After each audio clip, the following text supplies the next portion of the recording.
चलिए बेटा, हम लोग डिस्कस करते हैं अपना टेस्ट सीरीज का क्वेश्चन नंबर 90 से 91 तक।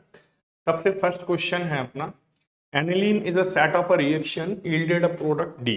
ठीक है, इस केस में एनिलीन से अपना NaNO2 रिएक्ट कर रहा है। तो बेटा यहाँ पे जो अपना ए बनेगा अपना बेटा डाइजोनियम सॉल्ट। क्या बनेगा बेटा अपना डाइजोनियम सॉल्ट। ठीक है, अब डाइजोनियम सॉल्ट जो है, ठीक है, फर्दर CuCN से रिएक्ट करेगा। जब ये CuCN से रिएक्ट करेगा तो इस केस में अपना B बनेगा। क्या बनेगा बेटा, आप सबको पता है क्या बनेगा Cn। ठीक है, फिर यहां पे इसका गौर से देखो क्या हो रहा है बेटा, रिडक्शन। और जब इसका रिडक्शन होगा तो C पार्ट जो है अपना क्या बनेगा बेटा, C पार्ट बनेगा CH2NH2। ठीक है बेटा, फर्दर HNO2 से रिएक्शन हो रही है। जब HNO2 से रिएक्ट करेगा तो अपना D पार्ट जो है वो बनेगा बेटा, ये बनेगा CH2OH। ठीक है ना, इन दैट केस अपना आंसर होगा बेटा D option. Then your right answer is D option.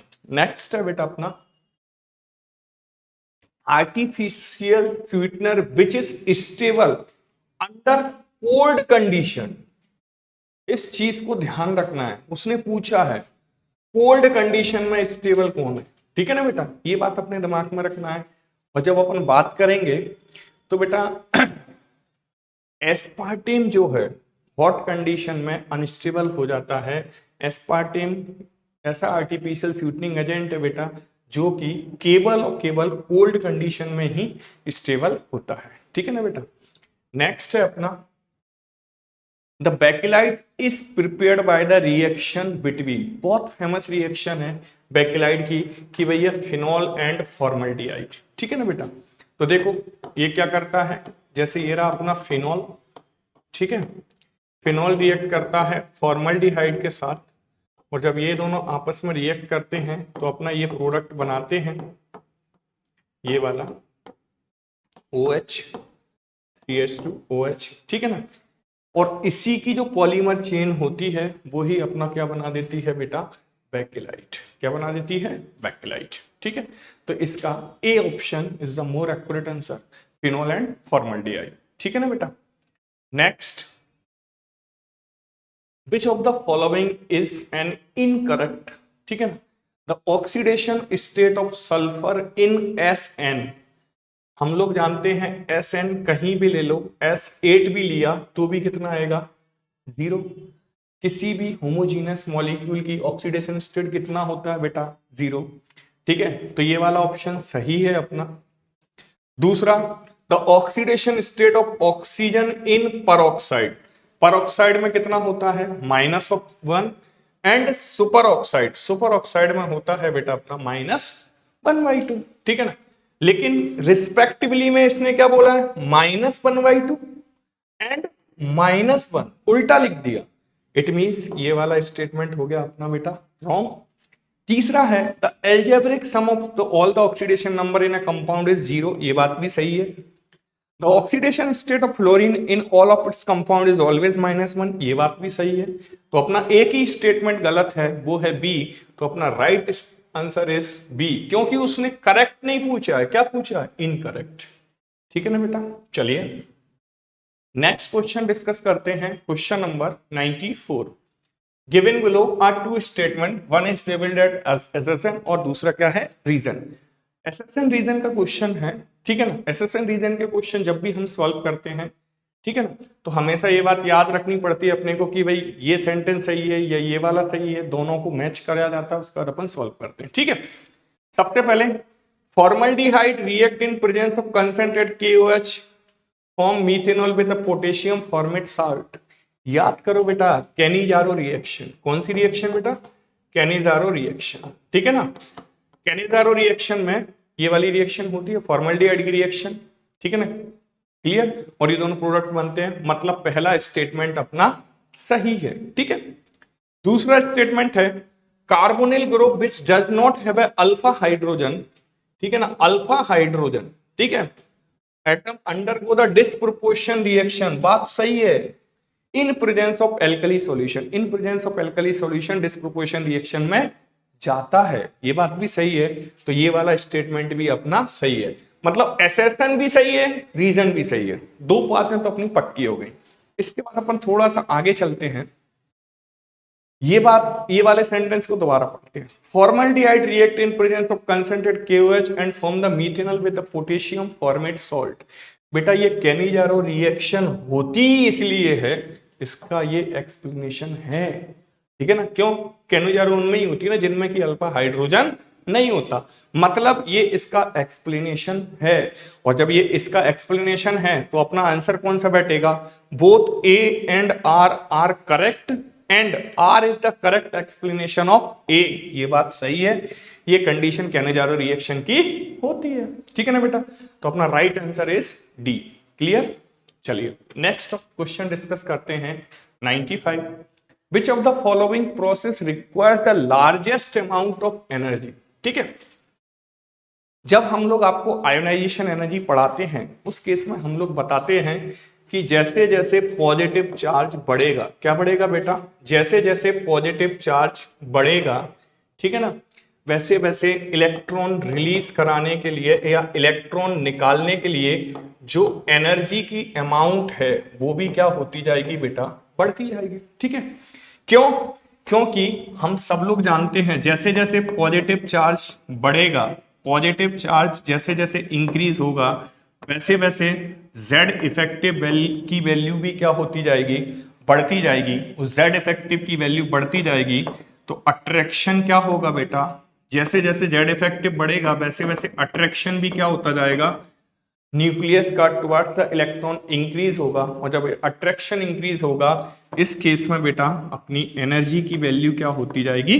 बढ़ती जाएगी।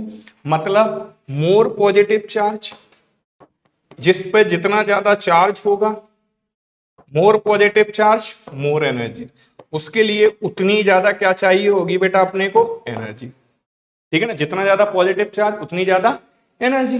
तो सबसे ज्यादा पॉजिटिव चार्ज इस वाले पॉजिटिव चार्ज से निकाल रहे हैं। यहाँ पे क्या है बेटा? +2, यहाँ पे क्या है? +1, और यहाँ पे कोई चार्ज नहीं है। तो सबसे ज्यादा एनर्जी किस में लगेगी बेटा? थर्ड वाले में लगेगी अपने को इलेक्ट्रॉन निकालने में, इसलिए अपना ये वाला करेक्ट आंसर होगा, ठीक है ना बेटा। इसके बाद अपन डिस्कस करते हैं बेटा question number 96। Given below are two statement. Statement 1, primary aliphatic amines react with HNO2 and give unstable diazonium salt। सही बात है, जब भी एलिफेटिक एमीन रिएक्ट करती हैं बेटा HNO2 के साथ तो हमेशा डाइजोनियम सॉल्ट बनाती हैं। और आप सब लोग जानते हो जैसे ही डाइजोनियम सॉल्ट बनता है वो हमेशा क्या रहता है? अनस्टेबल रहता है। तो ये बात 110% सही है, इसमें कोई दिक्कत नहीं है, मतलब अपना स्टेटमेंट 1 करेक्ट है, ठीक है। स्टेटमेंट 2 पे आते हैं। Primary aromatic amines react with HNO2, ठीक है ना, to form the diazonium salt which are stable even above 300 kelvin. गलत बात, ये वाली कंडीशन होती है बेटा। ये जो रिएक्शन है वो 0 डिग्री सेल्सियस से 5 डिग्री सेल्सियस तक के लिए वैलिड है। कितने के लिए वैलिड है? 0 से 5 डिग्री सेल्सियस। लेकिन ये क्या बोल रहा है? 300 केल्विन। 300 केल्विन मींस क्या हो गया बेटा? 27 डिग्री सेल्सियस। तो ये स्टेटमेंट हो गया अपना रॉन्ग, ठीक है। It means statement 1 is correct and statement 2 is wrong. तो क्या आ रहा है? Both statement 1 and statement correct, ये गलत हो गया, ठीक है ना, ये वाली बात गलत हो गई। बोथ स्टेटमेंट इनकरेक्ट, ये भी गलत हो गया। Statement 1 is correct but statement second is incorrect, ये बात सही है, that is your right answer, ठीक है बेटा। चलिए आगे चलते हैं। 97, which of the following are not a state function. ठीक है, आप सब लोगों ने थर्मोडायनेमिक्स में पढ़ा होगा, दो तरीके के फंक्शन होते हैं, एक स्टेट फंक्शन और एक पाथ फंक्शन। स्टेट फंक्शन किसको बोलते हैं और पाथ फंक्शन किसको बोलते हैं? स्टेट फंक्शन हम लोग उनको बोलते हैं जो कि इनिशियल कंडीशन और फाइनल कंडीशन पर ही डिपेंड करता है, बाकी अदर फैक्टर पर डिपेंड नहीं करता। एक पाथ फंक्शन होता है जो बेटा डिपेंड करता है कि कोई भी प्रोसेस को आप किस पाथ से करा रहे हो। ठीक है, तो यहां पे अगर हम बात करें तो बेटा एक तो ये this is path function and this is path function. दो चीजें पाथ फंक्शन होती हैं, वर्क भी पाथ फंक्शन होता है, ठीक है ना। अगर मैं एक सिंपल सा एग्जांपल समझाऊं, ये पॉइंट है ए, ये पॉइंट है बी, ठीक है। अगर मैं ऐसे जाता हूं तो वर्क मेरा अलग रहेगा, अगर मैं ऐसे जाता हूं तो वर्क अलग रहेगा, अगर मैं ऐसे जाता हूं तो मेरा वर्क अलग रहेगा। वर्क पाथ पर डिपेंड करता है, ठीक है। ऐसे ही सेम टू सेम हीट भी किस पर डिपेंड करता है बेटा, पाथ पर डिपेंड करता है। तो ये दोनों स्टेट फंक्शन नहीं है, ठीक है ना। क्लियर, ये दोनों कैसे हैं, पाथ फंक्शन, क्योंकि उसने पूछा स्टेट फंक्शन नहीं है। तो पाथ फंक्शन अपने दो ही हैं, ठीक है ना। कौन कौन से, क्यू एंड वर्क, क्यू मतलब हीट, वर्क, ठीक है ना। तो इसके लिए अपना right option D option, second and third, ठीक है ना बेटा।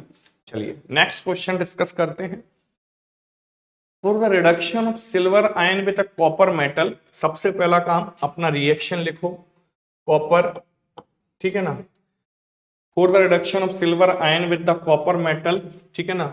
तो जब भी आप सिल्वर आयन का रिडक्शन कराओगे कॉपर मेटल के साथ तो ये कंडीशन होगी, ठीक है ना। ये हो गई अपनी रिएक्शन। और जैसे ही आप ये रिएक्शन लिखोगे तो इसके लिए एन की वैल्यू गौर से देखो 2 आएगी। इलेक्ट्रॉन का जो एक्सचेंज हो रहा है वो कितने का हो रहा है बेटा, 2 का। हम सब लोग जानते हैं डेल्टा जी बराबर क्या होता है, -NFE, ठीक है। एन की वैल्यू कितनी है बेटा अपनी 2, एफ की वैल्यू कितनी है 96500, ठीक है।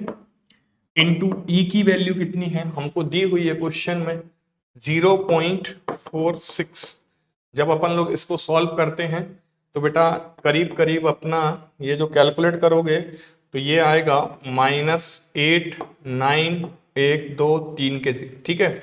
या फिर आप ऐसे भी लिख सकते हो -89 किलो जूल, ठीक है। और इसके अकॉर्डिंग अगर देखा जाए तो your right answer is a, ठीक है बेटा। चलिए नेक्स्ट आगे चलते हैं। 99 in the two gaseous reaction 1 and 2 NO is converted into this, ठीक है। इसके लिए अपने को K1 दिया है, कोई दिक्कत नहीं। ये इसके लिए अपने को K2 दिया है, कोई दिक्कत नहीं। गौर से देखो ये वाली रिएक्शन और इस वाली रिएक्शन को गौर से देखो, एक चीज आपको दिखाई दे रही होगी, एक तो reaction is reverse, reaction is reverse दिख रहा है आपको। गौर से देखो यहाँ पे NO था, यहाँ पे 1/2 NO, यहाँ पे NO2 था, यहाँ पे एज अ प्रोडक्ट है और यहाँ पे एज ए रिएक्टेंट है। तो पहली बात रिएक्शन इज रिवर्स। और जैसे ही रिएक्शन रिवर्स कर देते हैं, मैंने आपको बताया है सीधे सबसे पहले अपने को ऐसा लिखना है, रिएक्शन रिवर्स कर दी, ठीक। दूसरा अपना एक काम और हुआ है, रिएक्शन रिवर्स के साथ साथ इसमें देखो NO था, यहाँ पे बेटा 2NO है, दिख रहा है। यहाँ पे 1/2 O2 था, यहाँ पे O2 है, यहाँ पे NO था, यहाँ पे 2NO है, ठीक है ना। Reaction is multiply by 2, reverse करने के साथ साथ 2 से अपने को मल्टीप्लाई भी किया गया, रिएक्शन को किया गया। और जब अपन लोग मल्टीप्लाई करते हैं मैंने आपको बताया पावर तो लिखनी पड़ेगी, ठीक है ना। जितनी डिजिट से मल्टीप्लाई, क्योंकि मैंने आपको पढ़ाया है K2 बराबर K की पावर n, याद करो मैंने ऐसा पढ़ाया है कुछ मल्टीप्लाई के लिए, ठीक है ना। तो जैसा अपना आए उसी के अकॉर्डिंग अपने को आंसर देना है। पहले रिएक्शन को रिवर्स करो, मल्टीप्लाई किया तो पावर रखो, और इसको अगर अपन ध्यान में रखते हैं तो अपना आंसर इज सी, ठीक है ना बेटा। चलिए आगे चले। Next, which one of the following pairs of solution is not an acidic buffer.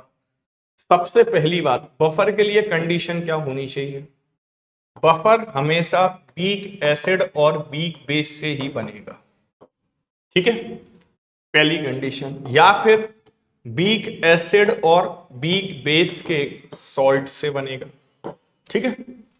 मतलब सीधी सीधी सी बात है, ठीक है ना। अगर स्ट्रॉन्ग है तो वो बफर हो ही नहीं सकता, ठीक है ना, क्लियर। साथ में अपने को बोल दिया उसने एसिडिक बफर पूछ रहा है, तो एसिडिक बफर के लिए कंडीशन क्या होनी चाहिए, एसिडिक बफर के लिए होना चाहिए, किससे बनता है acidic buffer, weak acid plus salt of this weak acid,